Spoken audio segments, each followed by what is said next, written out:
अस्सलाम वालेकुम। Computer classes के इस चैनल पे सबका वेलकम है जी। हम लोग कंप्यूटर क्लासेस के इस चैनल पर कंप्यूटर की टर्म्स के वर्किंग के बारे में पढ़ रहे हैं कि वो किस तरह से वर्क करती हैं। हम लोगों ने ऑपरेटर्स के बारे में पढ़ा, इंक्रीमेंट डिक्रीमेंट उसकी जो आगे फॉर्म्स होते हैं उनके बारे में पढ़ा, वेरिएबल की डिक्लेरेशन इनिशलाइजेशन के बारे में पढ़ा, बेसिक इंट्रोडक्शन ऑफ कंप्यूटर पढ़ा, बेसिक स्ट्रक्चर ऑफ C++ पढ़ा, उसके अंदर डाटा टाइप्स पढ़ी। हम लोगों ने बहुत सारे लेक्चर्स अपलोड किए हुए हैं। तो आज हम लोग कंपाउंड असाइनमेंट ऑपरेटर के बारे में एक प्रोग्राम करके देखेंगे। हम लोगों ने लास्ट लेक्चर में उसको थ्योरेटिकली डिस्क्राइब किया था। अब हम लोग उसको प्रोग्राम C++ लैंग्वेज के अंदर करके देखेंगे कि वो किस तरह से वर्क करता है। स्टार्ट करने से पहले अगर आप हमारे चैनल पर न्यू हैं तो प्लीज़ इसको सब्सक्राइब कीजिए, बेल आइकन को प्रेस कीजिए ताकि नेक्स्ट आने वाली वीडियोस के जो नोटिफिकेशंस हैं वो आप लोगों को रिसीव होते रहें। अगर आप हमारी वीडियो को एंड तक देखिए ताकि अगर आप लोगों को हमारा मेथड अच्छा लगे तो उसको प्लीज़ लाइक कीजिएगा, शेयर कीजिएगा। अगर आप लोगों का कोई भी क्वेश्चन हो तो हम लोगों से आप कमेंट बॉक्स में पूछ सकते हैं ताकि हम लोग उसके आंसर में आप लोगों के लिए कोई ना कोई नई वीडियो अपलोड करें। तो स्टार्ट करते हैं हम लोग कंप्यूटर असाइनमेंट ऑपरेटर के बारे में। जो कंपाउंड असाइनमेंट ऑपरेटर होते हैं वो कौन कौन से होते हैं, ऑपरेशंस कौन कौन से परफॉर्म किए जाते हैं। तो हम लोग स्टार्ट करते हैं। Write a program that performs all compound assignment operations on an integer. वो कह रहा है कोई भी एक इंटीजर वैल्यू ले लो जिसकी डाटा टाइप इंट हो, तो उसके ऊपर आप लोगों ने वो कह रहा है कि कंपाउंड असाइनमेंट ऑपरेशंस को परफॉर्म करके लिखना है। अब आप लोगों को पता होना चाहिए कि उसने सिर्फ एक एन इंटीजर कहा, यानी सिर्फ एक वेरिएबल के ऊपर आप लोगों ने ये सारा कुछ परफॉर्म करना है। Hash include iostream.h, hash include conio.h and void main। मैंने लास्ट लेक्चर्स में basic structure of C++ language के बारे में लेक्चर बनाकर अपलोड किया है। तो उसमें आप लोग कंप्यूटर के बारे उसमें आप लोग C++ लैंग्वेज का जो बेसिक स्ट्रक्चर है उसके बारे में देख सकते हैं। अगर आप लोगों को समझ नहीं आया तो ये होता है आप लोगों की कोई भी प्रोग्रामिंग का बेसिक चीज़ होती है जो आप लोगों ने स्टार्टिंग में लिखनी होती है। उसके बाद वॉइड जो होती है वो रिटर्न टाइप होती है। मेन हमारा मेन फंक्शन होता है जो कि बॉडी को वर्क करने के लिए ज़रूरी होता है। इसके बाद कर्ली ब्रैकेट स्टार्ट हो गया। इंट ए, मैंने ए के नाम से एक वेरिएबल ले लिया है, कोई भी एक लेना था मैंने ए ले लिया, उसकी डाटा टाइप मैंने इंट रख दी क्योंकि उसने इंटीजर ही कहा है। क्लियर स्क्रीन के नाम से मैंने फंक्शन लिया जो कि आप लोगों की स्क्रीन को क्लियर करने के लिए यूज़ होता है, सेमीकोलन के साथ एंड करना होता है, अदरवाइज़ आप लोगों का जो कंपाइलर होता है वो एरर शो कर देता है।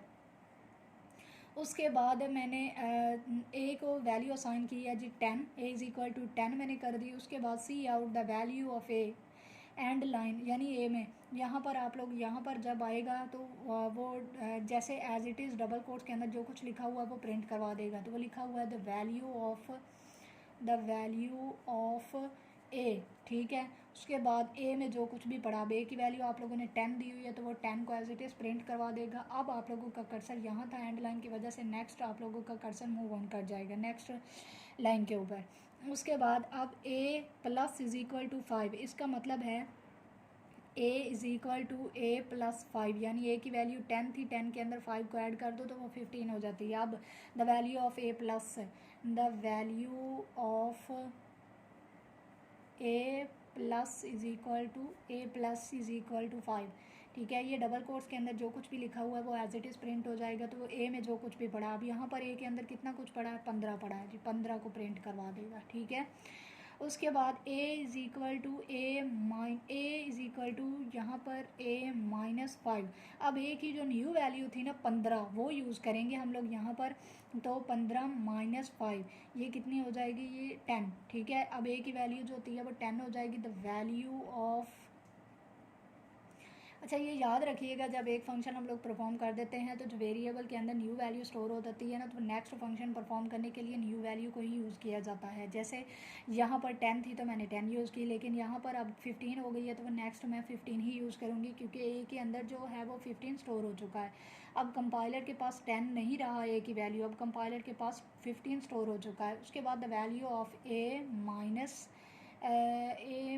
Is equal to 5 is equal to कितना हो गया जी, यहाँ पर आंसर आता है जी 10, ठीक है। अब यहाँ पर 10 हो गया। अब नीचे आएगा जी ये मैंने कर दिया। अब एंड लाइन की वजह से मेरा कर्सर यहाँ पर मूव कर जाएगा। अब ए इज़ इक्वल टू यहाँ पर आएगा a is equal to a multiply by 5। अब a की वैल्यू कितनी थी, 10 मल्टीप्लाई बाय 5 कितनी हो गई जी, 50।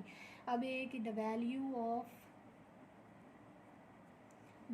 Of a multiply by is equal to 5 is equal to कितनी हो जाएगी 50 हो गई। अब एंड लाइन की वजह से आप लोगों का कर्सर यहाँ पर मूव ऑन कर जाएगा। अब डिवीजन का परफॉर्म करने के लिए ए डिवीजन डिवाइडेड बाय ए की वैल्यू 50 थी तो 50 डिवाइडेड बाय 5 कितनी हो गई जी 10। अब ए की वैल्यू हो गई जी 10। अब the value of A divided by 5 कितनी हो जाएगी, यहाँ पर इक्वल नहीं है क्योंकि आप लोगों ने यहाँ पर डबल कोट्स के बाद नहीं दिया हुआ, इसीलिए ये एज इट इज़ जैसे ही है वैसे प्रिंट होता जाएगा। तो ये 10 हो गई, यहाँ पर वो 10 प्रिंट करवा देगा। इसी तरह से मॉडुलस है। अब a is equal to a modulus 5, यानी a की वैल्यू कितनी थी 10। अब 10 मॉडुलस 5 कितना होता है 2 पर डिवाइड हो जाता है तो मॉडुलस कितना बचता है, रिमाइंडर हमारे पास 0 बच जाता है। द वैल्यू ऑफ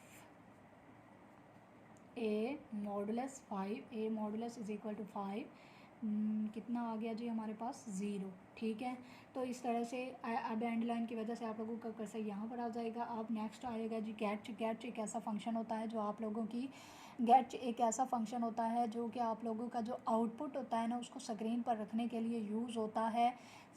जब तक आप लोग अपनी मर्ज़ी से चाहते हो तब तक के लिए वो आउटपुट को स्क्रीन पर रखने के लिए यूज़ होता है। अब कर्ली ब्रैकेट एंड के साथ आप लोगों का प्रोग्राम एंड हो जाता है। आई होप आप लोगों को कंपाउंड असाइनमेंट ऑपरेटर के अंदर जो मैंने एक वेरिएबल लेकर ऑपरेशंस को परफॉर्म किया है तो वो आप लोगों को समझ में आया होगा। अगर आप लोगों का कोई भी क्वेश्चन है तो कमेंट बॉक्स में पूछिए। अगर आपको हमारे पढ़ाने का मेथड अच्छा लगा हो तो प्लीज़ इसको लाइक कीजिए, शेयर कीजिए और हमारे चैनल को सब्सक्राइब कीजिए। Thank you so much for watching our channel and video also. तब तक के लिए हम लोग नेक्स्ट लेक्चर में एक नए वीडियो के साथ हाजिर होंगे। तब तक के लिए अल्लाह हाफिज़।